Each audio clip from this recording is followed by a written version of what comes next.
Well, good old Willie Watt is back. Now, his last episode didn't do too good, so let's see where he fits into this one.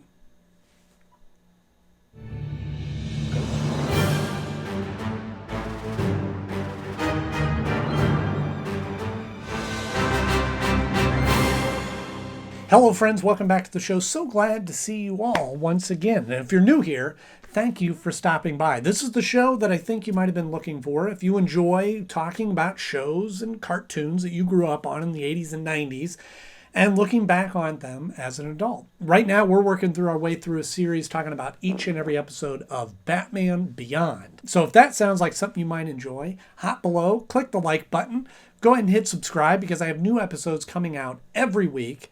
Just like this one, Revenant, which originally aired on December 11th, 1999. You know what they're saying, don't you? It's the work of the ghost, just like everything else that's been happening around here. Well, we first met Willie in Golem, and now he's back in this episode posing as a ghost, and he's changed himself up a little bit, and he's sort of the new and improved Willie Watt, but will that help him rank higher in my list of favorite episodes?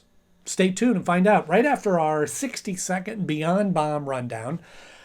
I'm going to give you a complete synopsis of the episode in 60 seconds or less just to keep this episode moving, or that bomb's going to blow up. As usual, we start this episode out at high school, and there's some strange things going on with the trophies on the ceiling, and they go, oh yeah, it must be this ghost that's been haunting the school, and then these girls are having the seance, and this stuff starts happening, flying at them, all that, and Terry's talking to Bruce. Bruce goes, well, I've seen a lot of things, but I don't know, this seems kind of juvenile, and once again, it happens in the showers and all this, and then they start piecing together this information, and Terry finally goes, oh, you know what, I think the connection of all these people is Willie. So he goes visit him in juvenile hall. The guards are all afraid of him. He's jacked up now and finds out, oh, he can control things in midair like glass of water.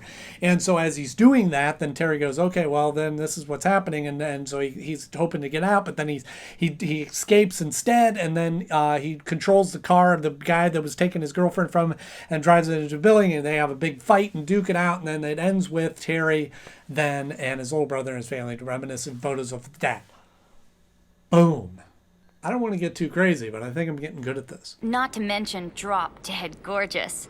So yes, this episode starts in high school, and even Bruce mentions a couple of times in this episode how it's... I don't know, it just feels so high school. But I do have to say that's on topic, because I remember when I was in high school, there was always some sort of story floating around, whether it be that their school was haunted by some janitor that got killed, or the Candyman thing where you go in there, or you do the thing to get Bloody Mary to show up, and all those sorts of things. That's a very high school thing to do and get involved in. And although I never played the Ouija board or did anything like that, or seances, anything like that, but there was always some sort of story to spooky ghost story that was going on. Wouldn't you rather have a live one?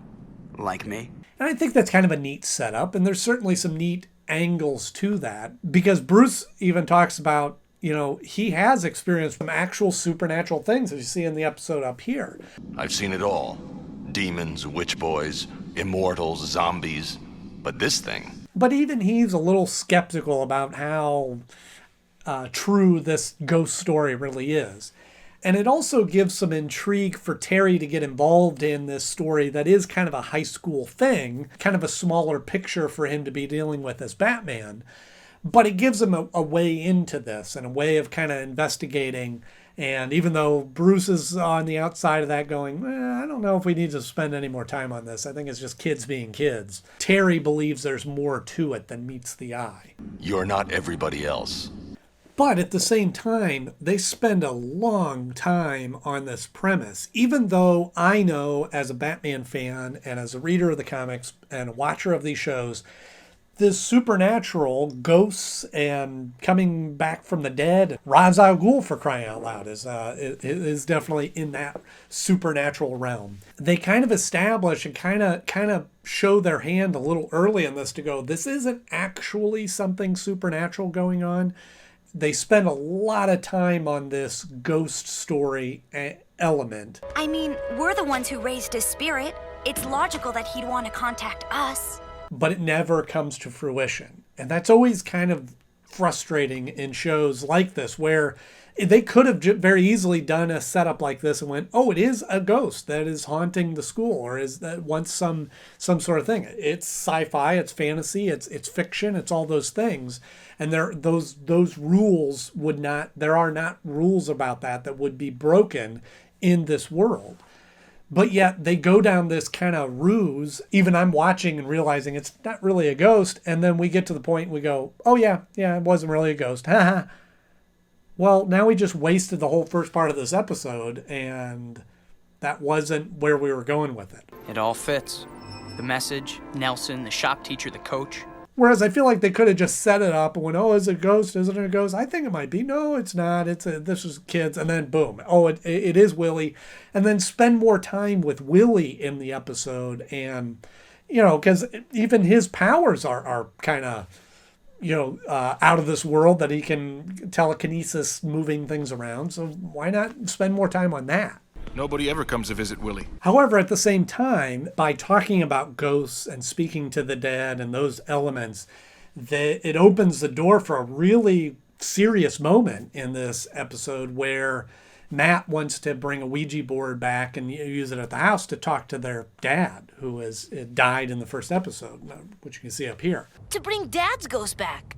And that's kind of one of those heavy topics where it just kind of puts on the brake. And I think even when I was watching, I was making some notes, and then I heard that line and went, whoa. I mean, just like brought me right out of it and goes, oh, that just got really serious really quick. Dad is gone, honey.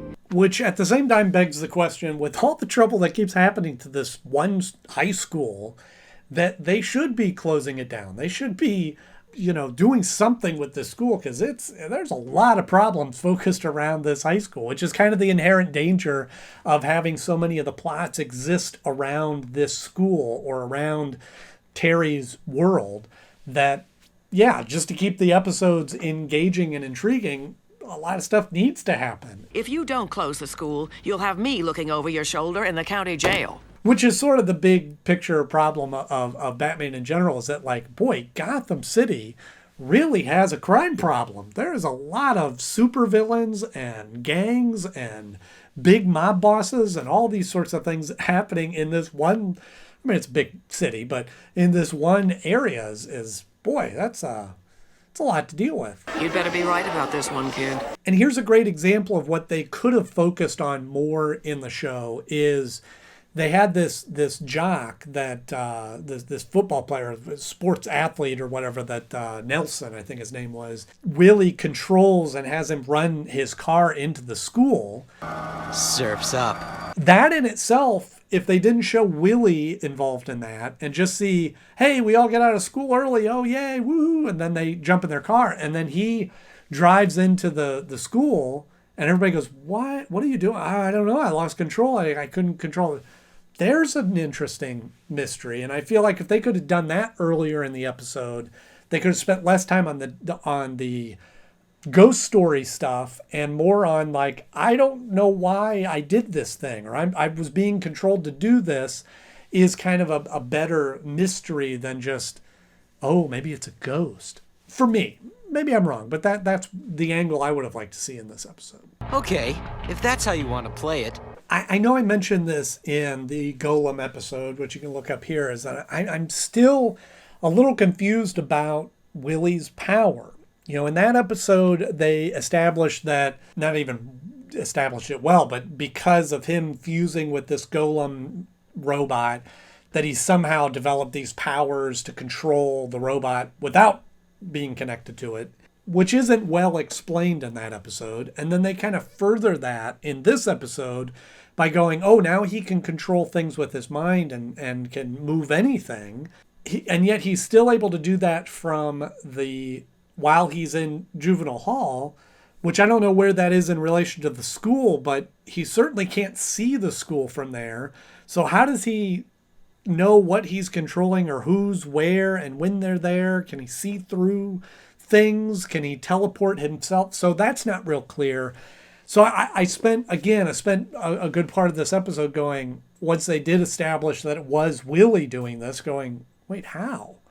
The incident at the pier. It left you with some kind of psychokinetic ability, didn't it? Now, again, not to go back on what I just said, that they shouldn't be bound by laws of physics in the real world, but at the same time, good science fiction needs to explain how the logic is to make that work. A gift for my friend the golem. They just assume that we accept this fact that, like, oh, Willie can turn on all the showers when they go into the locker room. Well, how do you know they went into the locker room? Or how does he know where the nozzles are for all that? So that sort of stuff just didn't, the logic jump was a little much there for me in that. I know. I'm the hero of the school. And then it gets even worse when he gets so angry, he creates a tornado. Where did that come from? Now he can control the weather elements? Is he the weather wizard too? And that's not half of what I can do. Some big leaps in logic there. It's like they kind of just throw all these powers onto Willie to just go, oh yeah, he can also do this. He can also do that. How did this all happen in the first place? He was just controlling a robot. And they've had all these other elements of, like, you know, and again, they have all these tools to explain that. Aliens, high-tech future stuff, mind control, supernatural, all these things that are at their disposal, and they don't use any of them to explain why Willie can do this. Then why not just bust out of here? Do what you want. Another opportunity that I feel was missed in this episode is Terry, or Batman, trying to get through to Willie. Here's a troubled teenager that he was friends with in Golem, and he was trying to be a friend to him. Now he goes to juvenile hall and gets jacked up and takes his glasses off, and it's like Terry sort of just gave up on him. Everyone thinks you're a ghost. Rather than still trying to get through to him, still trying to appeal to that little kid that's inside of him, or that human nature of, like, you shouldn't be doing this, you know this is wrong. Batman just defaulted to just fighting him. And again, not to make any comparisons, but that's a recurring theme that happens with Bruce Wayne and the other Batman series, is that he's constantly trying to help people get help, with Victor Freeze and Two-Face and villains like that he wants to help. He wants to see them get better rather than just stopping them from doing the current crime at hand. You know what I learned in Juvie, Batman? You don't kick a man when he's down. Strangely, watching this episode, as much time as they spent on the ghost thing, which I felt was kind of chasing a red herring, this episode felt like it ended really quickly. I even went back to see, is this episode shorter than the other ones? Is this a 15-minute episode or something? And it just felt like it flew by, which I thought was odd. Sorry, kid. No visitors today. But I do have to say, I did enjoy the ending. I think that adding a little heart into these episodes always goes a long way. And it's something that maybe I appreciate more as I'm older. Maybe I didn't pick up on it as much as when I was a kid watching these episodes. Not this show specifically, but other episodes like this, is a little bit of heart. And, you know, I was kind of hard on Matt in past episodes, that he's kind of an annoying character and not all that necessary to the story. But in this one, that's a neat little moment and a nice little bonding time for Terry and Matt to look at old pictures of their dad and sharing the moment of, like, see, as long as you remember him, then that memory lives on within us. That was cool. I like that. And he'll never be gone as long as you keep him alive in here. So when it comes time to rank this episode, I will say this, it is better than Golem. You know, we avoided some of the time that we needed in Golem to establish that character, and I do like that they changed the character in this. I like that they evolved him a little bit in the story, but at the same time, like I said, we spent half the episode dealing with something it wasn't, which is oh, this might be a ghost, and I felt like they had a great opportunity that was missed in actually dealing with him as the villain and having him do this stuff. I thought his motivation was there, and that was clear. But there was other ways that they could have developed the mystery rather than, oh, maybe it's a ghost and it not being.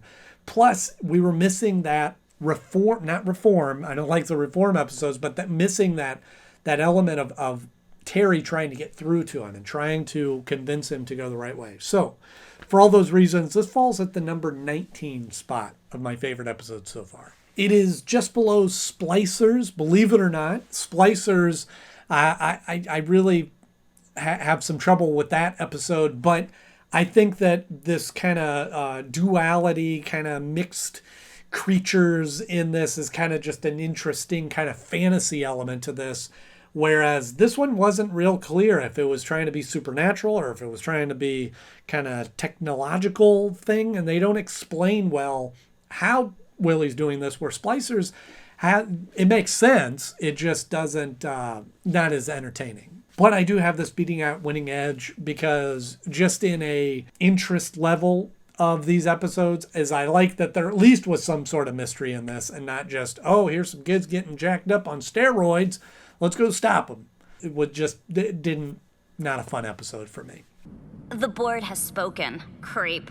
So I believe this is the last appearance of Willie Watt in the show. And I feel like this character is one that really had some great potential. And I personally don't feel like they really utilized him as well as they could have. What do you think they could have done with the character instead of what they did? Or did you like what they did with the character? Let me know in the comment section below.